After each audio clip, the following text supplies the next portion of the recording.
नमस्कार दर्शकों, मैं हूं तृप्ति सिन्हा और आज हमारे कार्यक्रम स्वास्थ्य जीवन के इस अंक में हम बात करने वाले हैं पित्त की थैली में होने वाली बीमारियों के बारे में, उनके कारण के बारे में और उनके निदान के बारे में।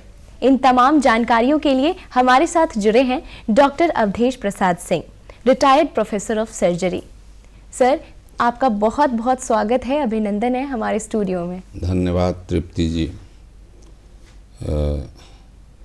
चूँकि गॉल ब्लैडर की बीमारी हम लोगों के क्षेत्र में, खासकर नॉर्दर्न इंडिया में बहुत ज़्यादा है, इसलिए इस सब्जेक्ट पर डिस्कशन करने में हमें भी प्रसन्नता है। गॉल ब्लैडर पेट के अंदर एक ऐसा अंग है जो लीवर द्वारा सेक्रीट किए हुए बाइल या पित्त का कंसंट्रेशन करता है। लीवर द्वारा सेक्रेट किया हुआ बाइल पहले गॉल ब्लैडर में जाता है, वहाँ उससे पानी का अंश, सोडियम का अंश गॉल ब्लैडर सोख लेता है और उसके बाद जो बाइल बचता है उस बाइल को आंत में, जिस समय हम लोग खाना खाए रहते हैं या खाना खाते हैं उस समय गॉल ब्लैडर पुश करता है। गॉल ब्लैडर का प्रमुख काम बाइल का स्टोरेज, कंसंट्रेशन तथा उसको खाना खाने के बाद आंत में भेजने का कार्य होता है। गॉल ब्लैडर अपने कार्य करने में कभी कभी स्वयं बीमार हो जाता है और लीवर जो बाइल सेक्रीट करता है उसमें बहुत सारे अवयव होते हैं, जैसे प्रमुख मात्रा कोलेस्ट्रॉल का होता है। इसके बाद बाइल सॉल्ट्स और बाइल एसिड की मात्रा रहती है, जो कि फैट के डाइजेशन के लिए आवश्यक होता है। बाइल ही फैट का डाइजेशन करता है, फैट को डाइजेशन के लिए तैयार करता है। तो उस क्रम में गॉल ब्लैडर में कुछ बीमारियां होती है। गॉल ब्लैडर का प्रमुख बीमारी गॉल ब्लैडर में स्टोन का होना है। वही सर, हमारे दर्शक यही जानना चाहते हैं कि लीवर से जुड़ी हुई बीमारियां हमारे देश में बहुत प्रमुख हैं और लीवर की जब बात होती है तो गॉल ब्लैडर का नाम सामने आता है। तो हमारे दर्शकों को बताएं कि गॉल ब्लैडर आखिर होता क्या है और ये कहाँ स्थित होता है शरीर में। एक्चुअली गॉल ब्लैडर जो है, लीवर से जितना सामान बाइल के रूप में निकलता है उसको जमा करने का काम गॉल ब्लैडर का है। साथ साथ गॉल ब्लैडर बाइल को कंसंट्रेट करता है, जो हम बोल चुके हैं, और यह बाइल फैट के डाइजेशन के काम में आता है, जो कि आंत में गॉल ब्लैडर से आंत में जाता है। और शरीर के किस भाग में गॉल ब्लैडर यानी पित्त की थैली स्थित होती है, ये भी हमारे दर्शकों को बताएं। गॉल ब्लैडर पेट में दाहिने तरफ लीवर के ठीक नीचे अवस्थित होता है और गॉल ब्लैडर नली के द्वारा, जिसे हम लोग बाइल डक्ट कहते हैं, उस बाइल डक्ट के द्वारा ऊपर में गॉल ब्लैडर लीवर से जुड़ा होता है और फिर बाइल डक्ट गॉल ब्लैडर से नीचे के तरफ आंत से जुड़ा होता है।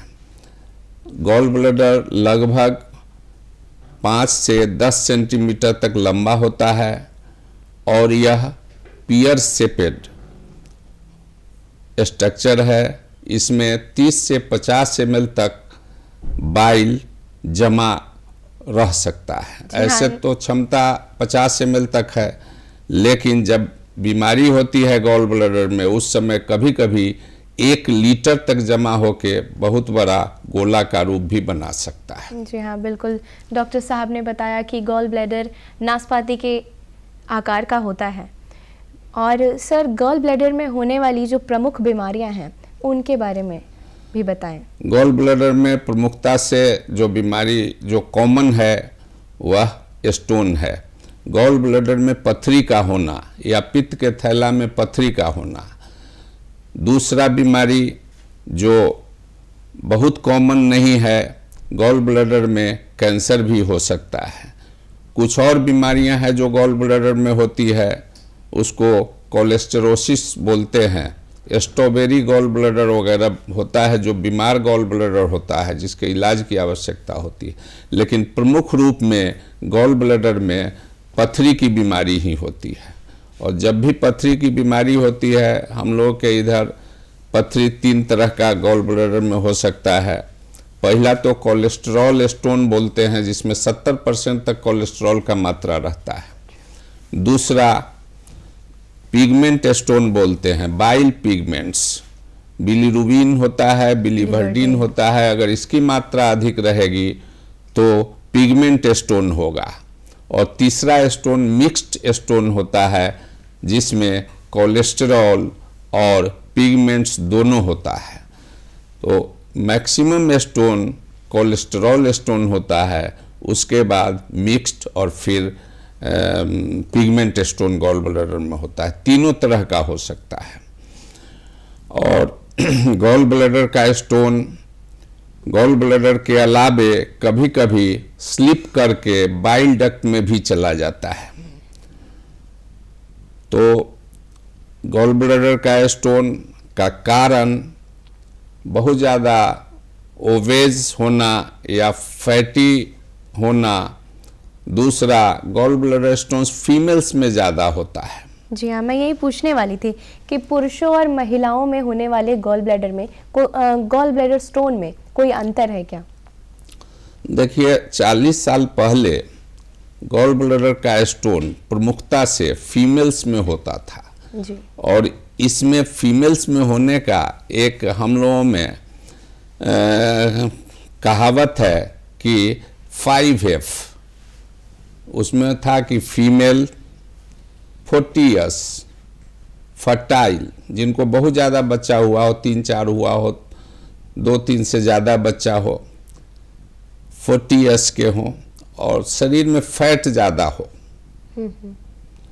और फ्लैचुलेंट, जिसको गैस ज़्यादा बनता हो डाइजेशन में, उसमें गॉल स्टोन ज़्यादा लो में होता था। अब इधर में चेंजेस हमने देखा है 40 ईयर्स में कि हम लोगों के तरफ नॉर्दर्न इंडिया में मेल्स में भी बहुत ज़्यादा गॉल स्टोन हो रहा है। तो गॉल स्टोन का इंसिडेंस दूसरे कंट्री का तो करेक्ट इंसिडेंस हम लोगों के पास है, वेस्टर्न कंट्रीज का, जैसे कि वहाँ पर तो 15 से 20% तक के लोगों को लाइफ टाइम में, मतलब कि बच्चा से लेकर के बुढ़ापा तक में स्टोन हो जाता है। अच्छा। लेकिन इंडिया में और एशियन कंट्रीज में कम है। फिर भी यहाँ पर 2.5 से 5% लोगों तक को पूरा लाइफ टाइम में गॉल स्टोन हो सकता है। तो फीमेल्स में निश्चित रूप से यह बीमारी ही पहले फीमेल्स का माना जाता था, गॉल स्टोन, लेकिन अब मेल्स में धीरे धीरे इंसिडेंस बहुत ज़्यादा बढ़ते जा रहा है। और सर, हमारे दर्शकों को ये भी बताएं कि किस एज ग्रुप में ये बीमारी ज़्यादा पाई जाती है? जहाँ तक एज ग्रुप का सवाल है, तो मैं पर्सनली 40 साल प्रैक्टिस के दरमियान 4 साल के बच्ची को भी हमने गॉल स्टोन देखा है, जिसमें लक्षण था, पेट दर्द था। 4 साल के बच्ची को, 11 साल के बच्चे का हमने ऑपरेट किया आज से 20-25 साल पहले। तो गॉल स्टोन तो निश्चित रूप से बच्चे में भी होता है, लेकिन रेयर है। इसका प्रमुख एज 30 साल से बढ़ते जाता है, और जैसे जैसे आगे बढ़िएगा, 40 ईयर्स कॉमन एज है, 40 to 50 ईयर्स, 40-50 साल में मैक्सिमम लोगों को जिनको होना है उसको गॉल स्टोन रहता है। फिर 70-80 ईयर्स तक, 70 ईयर्स 80 ईयर्स में काफ़ी संख्या में गॉल स्टोन लोगों को होता है। तो जैसे जैसे एज बढ़ता है, गॉल स्टोन होने का परसेंटेज बढ़ते जाता है। अच्छा। और गॉल ब्लैडर स्टोन या फिर गॉल ब्लैडर से जुड़ी हुई बीमारियों की क्या क्या जांच उपलब्ध है? पहले तो गॉल ब्लैडर का बीमारी जो है, उसमें अगर लक्षण के रूप में आता है, जैसे कि पेट दर्द होता है, उल्टी होता है, उल्टी जैसा मन होता है, भोजन के बाद काफ़ी डिस्कम्फोर्ट पेशेंट फील करता है, लगेगा कि खाने के बाद पेट फूल जाता है, डाइजेशन में दिक्कत, बहुत ज़्यादा डिस्पेप्सिया होता है, बहुत ज़्यादा वेल्चिंग या डकार होगा, फैटी फूड खाने का इच्छा नहीं करेगा, पेट में दर्द होने के साथ साथ अगर गॉल स्टोन होता है तो दाहिना कंधे में भी वह दर्द रेफर होता है और दाहिना जो स्कैपुला है उसके एंगल पर भी दर्द जाता है। तो जांच तो दो तरह का हो सकता है, एक ब्लड इन्वेस्टिगेशंस है। ब्लड इन्वेस्टिगेशंस में आपको दर्द का या उल्टी हो रहा है उसके लिए सूजन होगा, उसमें ब्लड इन्वेस्टिगेशंस आप कराते हैं। दूसरा, ब्लड का ही इन्वेस्टिगेशन में लीवर फंक्शन टेस्ट कराते हैं, LFT।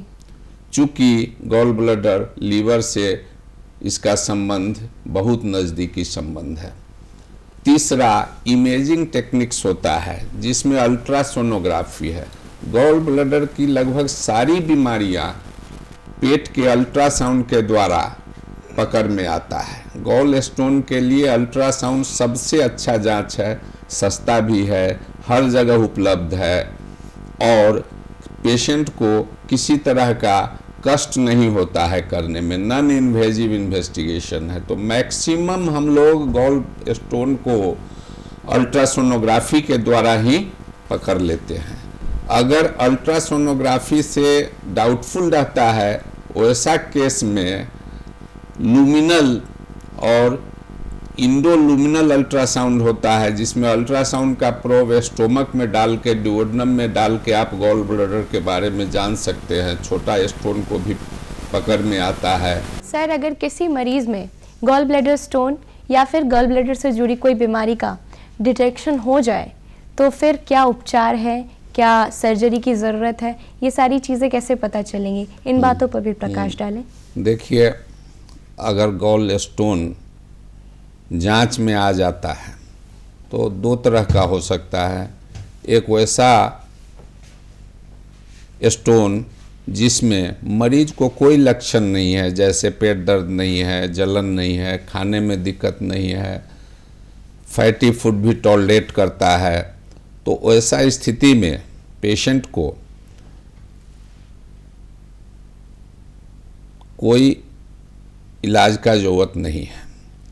पेशेंट वैसा स्थिति में कभी कभी पेट का अल्ट्रासाउंड किसी दूसरे कारण से होने के कारण भी स्टोन का पता चलता है। जी। वैसी स्थिति में अगर कोई सिम्टम नहीं है तो हम लोग वेट कर सकते हैं। अगर कोई लक्षण डेवलप करता है, जैसे दर्द होगा, उल्टी होगा, पेट में डिस्कम्फोर्ट होगा, वैसी स्थिति में डिफिनिटिव ट्रीटमेंट निश्चित रूप से उसके इलाज के तरफ बढ़ना होगा। अगर पेशेंट को स्टोन के चलते एक्यूट कोलेसिस्टाइटिस या सूजन होता है जिसमें पेट में बहुत दर्द होता है और सारे लक्षण प्रेजेंट होते हैं, वैसा स्थिति में गॉल ब्लैडर में स्टोन का अगर एक्यूट कोलेसिस्टाइटिस है तो ऐसी स्थिति में ऑपरेशन करना चाहिए। इस बिंदु पर सभी लोगों का मत एक नहीं है। जैसे किसी को एक्यूट सूजन होता है, एक्यूट कोलेसिस्टाइटिस होता है, तो ऐसा स्थिति में कुछ लोग इंतज़ार करते हैं और उस मरीज का इलाज एंटीबायोटिक्स, एनाल्जेसिक्स, नस में आईवी फ्लूइड्स दे करके, जैसे डेक्सट्रोज सैलाइन दे करके, और जब दर्द आराम हो जाता है तो आराम होने के 6 हफ्ता बाद उसको इंटरवल कोलेसिस्टेक्टोमी के लिए एडवाइस करते हैं। गॉल ब्लैडर हटाने के प्रक्रिया को कोलेसिस्टेक्टोमी बोलते हैं।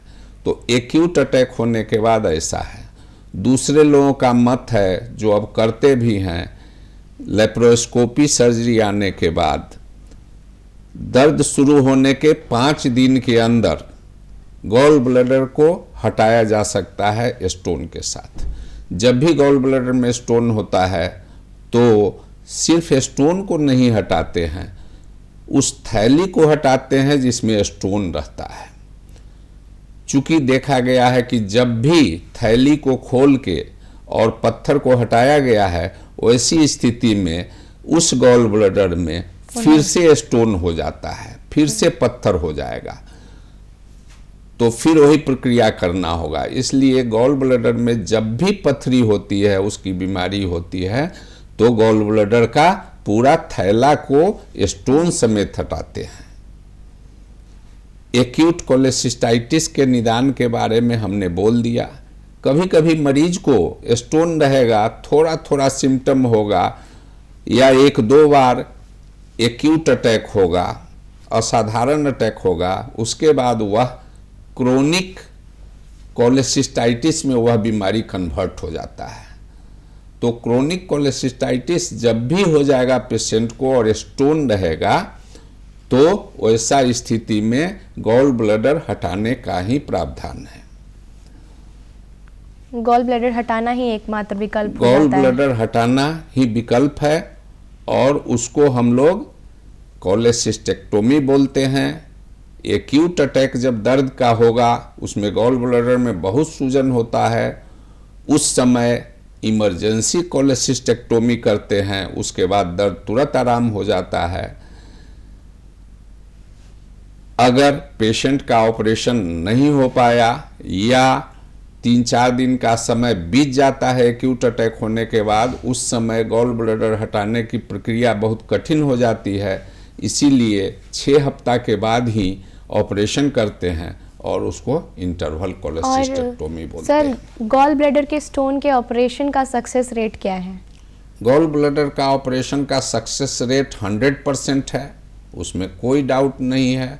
मोर्टिलिटी गॉल ब्लैडर ऑपरेशन के बाद नेग्लिजिबल है, और आजकल लेप्रोस्कोपी आने के बाद मैक्सिमम गॉल ब्लैडर का ऑपरेशन लेप्रोस्कोपी से ही किया जाता है, अनलेस कि उस पेशेंट को कोई कंट्राइंडिकेशन नहीं हो या कोई दूसरी बीमारी के साथ गॉल ब्लैडर एसोसिएटेड नहीं हो, जिसमें पेट खोलना जरूरी हो। जी हाँ दर्शकों, तो सर्जरी से डरने और घबराने की ज़रूरत नहीं है, क्योंकि गॉल ब्लैडर स्टोन की जो सर्जरी है वो 100% लाभदायी है आपके लिए। और सर, इसी के साथ आगे बढ़ते हैं कि जब सर्जरी हो जाती है तो पोस्ट सर्जरी कॉम्प्लिकेशंस के लिए हमारे पेशेंट्स क्या करें और लोगों में जागरूकता कैसे फैले? पहला चीज़ तो है कि ऑपरेशन गॉल ब्लैडर का लेप्रोस्कोपी विधि द्वारा होता है या ओपन विधि द्वारा ऑपरेशन होता है। दोनों ही में गॉल ब्लैडर का ऑपरेशन निश्चित रूप से टेक्निकली इम्पोर्टेंट होता है, क्योंकि गॉल ब्लैडर ऑपरेशन में आपको बहुत सारा नस पहचानना पड़ता है कि गॉल ब्लैडर का जो अपना डक्ट होता है, नली सिस्टिक डक्ट है, कॉमन बाइल डक्ट है, वह सिस्टिक डक्ट बाइल डक्ट में खुलता है, उसको पहचानना जरूरी है। गॉल ब्लैडर के ब्लड वेसल को पहचानना जरूरी है। अगर कोई भी नस पहचानने में दिक्कत होगी तो गॉल ब्लैडर का ऑपरेशन डिफ़िकल्ट हो जाता है। अगर कोई भी नस, गलत नस बांध दिया जाएगा या कटेगा, उसमें भी आपको कॉम्प्लिकेशन हो सकता है। इसीलिए एक्सपर्ट हैंड्स में, एक्सपीरियंस्ड हैंड में और फैसिलिटीज जहां भी अच्छा उपलब्ध है, वहां पर एक्यूट स्टेज में भी ऑपरेशन करने से ठीक रहता है। इसीलिए सर्जन को एक्सपीरियंस्ड होना चाहिए, फैसिलिटीज प्रॉपर अवेलेबल होना चाहिए। वैसा स्थिति में कोलेसिस्टेक्टोमी के बाद, गॉल ब्लैडर रिमूवल के बाद ऑलमोस्ट कोई दिक्कत नहीं होती है। सर, सर्जरी के बाद क्योंकि शरीर में गॉल ब्लैडर यानी पित्त की थैली हट जाती है, तो खान पान में क्या हमें सावधानियां बरतनी चाहिए ताकि सामान्य जीवन हमारा? ये excess of everything is bad. तो गॉल ब्लैडर अगर हट गया तो खान पान में बहुत सावधानी करने का जरूरत नहीं है, इसलिए कि बाइल तो सेक्रीट हो ही रहा है लीवर से जो आंत में जा रहा है। बाइल का काम सिर्फ और सिर्फ फैट का डाइजेशन है या कुछ चीज़ों का एक्सक्रीशन है जो कि लीवर वेस्ट प्रोडक्ट को निकालता है और आंत में भेज देता है। तो ऑपरेशन के बाद बहुत दिन तक बहुत सावधानी की ज़रूरत नहीं है, लेकिन कोई भी चीज़ जैसे फैटी फूड, फ्राइड फूड वगैरह बहुत नहीं खाना चाहिए। और नॉर्मल जो डाइट है, फाइबर डाइट है, हम लोगों के यहाँ होल ग्रेन का जो आटा वगैरह आता है उसको ही लेना चाहिए। अच्छा सर, मैंने सुना है कि खट्टी चीज़ों से भी परहेज करना चाहिए। खट्टी चीज़ जो है पेप्टिक अल्सर वगैरह में नहीं लोग लेते हैं। एसिड चूँकि अपने स्टोमक में इतना ज़्यादा एसिड, लगभग 2-2.5 लीटर एसिड सेक्रीट होता है, तो खट्टा चीज़ अगर किसी को एसिडिटी हो, पेप्टिक अल्सर हो, रिफ्लक्स डिजीज होता है वो हो, तो उसमें बहुत मना है। लेकिन थोड़ा थोड़ा तो सब चीज़ लोग खाते ही हैं।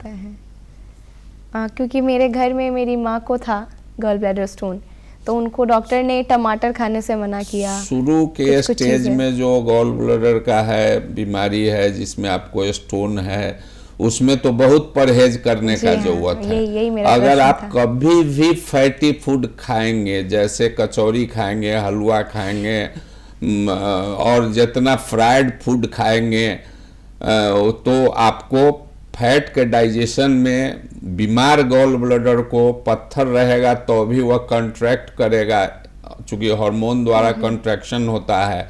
नॉन फंक्शनिंग होगा तो नहीं करेगा। तो जब भी बाइल का जरूरत पड़ेगा, लीवर से बाइल आएगा, गॉल ब्लैडर नॉन फंक्शनिंग होगा, फिर भी गॉल ब्लैडर में पेन होगा, और फैटी डाइट अवॉइड करना चाहिए गॉल ब्लैडर वाले पेशेंट को। बिल्कुल, फैट आपको बिल्कुल अवॉइड करना है, फाइबर्स को अपने डाइट में ज़्यादा से ज़्यादा ऐड करना है, प्रोटीन ऐड करना है, और ओबेसिटी से बचना है, क्योंकि ओबेसिटी एक प्रमुख रीज़न होता है। गॉल ब्लैडर का स्टोन का प्रमुख कारण ही ओबेसिटी है। दूसरा कुछ कंजेनाइटल बीमारी है, जैसे कि सिकल सेल एनीमिया है, स्फेरोसाइटोसिस होता है जिसमें खून ज़्यादा टूटता है। वैसा स्टेज में ज़्यादा पिगमेंट का ओवरलोड हो जाता है, फिर ज़्यादा कोलेस्ट्रॉल का ओवरलोड होगा तो स्टोन होगा। तो ऐसा स्थिति में भोजन को बिल्कुल संयम बरतने की जरूरत है, बरतते हुए भोजन को लेना चाहिए। बिल्कुल, क्योंकि जैसा आहार वैसा विचार कहा ही गया है। गॉल ब्लैडर के बीमारी में और दूसरी बीमारी जो है सो गॉल ब्लैडर में कैंसर की बीमारी होती है। जी। ऑल्दो कैंसर तो बहुत ही रेयर कहा जाता है, लेकिन गॉल स्टोन कैंसर का एक प्रमुख कारण है, और जितना गॉल ब्लैडर में कैंसर होता है उसका लगभग 70 to 80% पेशेंट्स को गॉल स्टोन रहता है। अब कैंसर की बीमारी ज़्यादातर नॉर्दर्न इंडिया में ही होता है। अच्छा। गॉल स्टोन भी नॉर्थ इंडिया में ही ज़्यादा है, साउथ इंडिया में यहाँ के अपेक्षा बहुत कम गॉल स्टोन होता है। और इसका क्या कारण है? हाँ, कैंसर का कारण आपको तो एक तो गॉल स्टोन है, लेकिन लोग बहुत नेग्लिजिबल कहते हैं कि 0.08% है, लेकिन हम लोगों के इधर तो बहुत सारे पेशेंट्स को लाइफ टाइम में देखे हैं जिनको गॉल ब्लैडर में स्टोन है और ऑपरेशन नहीं कराए, उसके चलते कैंसर होता है। दूसरा कैंसर दूसरे कारण से भी हो सकता है, जीनेटिक होगा, सिस्टेमिक कॉजेज से भी कैंसर का बीमारी हो सकता है। गॉल ब्लैडर में जो भी कैंसर होता है उसका डिटेक्शन बहुत लेट होता है। लगभग 80% पेशेंट में ऑपरेशन नहीं हो सकता है गॉल ब्लैडर कैंसर में। सर, अंत में मैं आपसे पूछना चाहूँगी कि गॉल ब्लैडर में होने वाली बीमारियों से बचाव के लिए आप हमारे दर्शकों को क्या कहना चाहते हैं? पहला तो एडवाइस होगा कि आप नियमित रूप से व्यायाम जरूर करें, सुबह टहलना जरूर करें। दूसरा है कि भोजन को नियंत्रित रखें, बैलेंस डाइट, अपने शरीर को देखें। ज़्यादा फैटी फूड खाने से अगर लिपिड प्रोफाइल वगैरह आपका पहले से बढ़ा हुआ है, कोलेस्ट्रॉल का लेवल पहले से ज़्यादा है, तो उसको नियंत्रित करना जरूरी है। बॉवेल हैबिट नॉर्मल रहना चाहिए। कॉन्स्टिपेशन को हर हालत में अवॉइड करना चाहिए। उसके लिए होल ग्रेन मील या फिर फाइबर्स, सलाद वगैरह निश्चित रूप से ज़्यादा लेना चाहिए। तीसरा, अगर आपको डायबिटीज़ है जिसमें कि गॉल स्टोन की संभावना रहती है, तो डायबिटीज़ को बिल्कुल कंट्रोल में रखना चाहिए।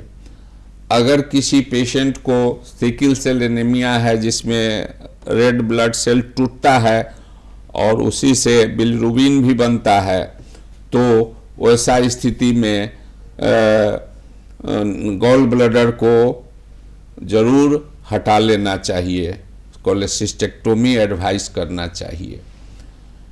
और भोजन में तो और फैटी फूड बिल्कुल अवॉइड करना है, बैलेंस डाइट लेना है। बिल्कुल बिल्कुल। और यही सब प्रिकॉशन लेना है। जी हाँ दर्शकों, आज के इस अंक में हमने जाना कि गॉल ब्लैडर क्या होता है, हमारे शरीर में किस स्थान पर स्थित होता है और इसमें कौन कौन सी बीमारियां होती हैं, क्या इसके उपचार हैं, क्या निदान है। इन सारी तमाम जानकारियों के लिए हमारे साथ जुड़े थे doctor Awadhesh Prasad Singh, retired professor of surgery. Sir, धन्यवाद है आपका कि आपने हमारे दर्शकों को इस पर जानकारी दी। धन्यवाद। धन्यवाद।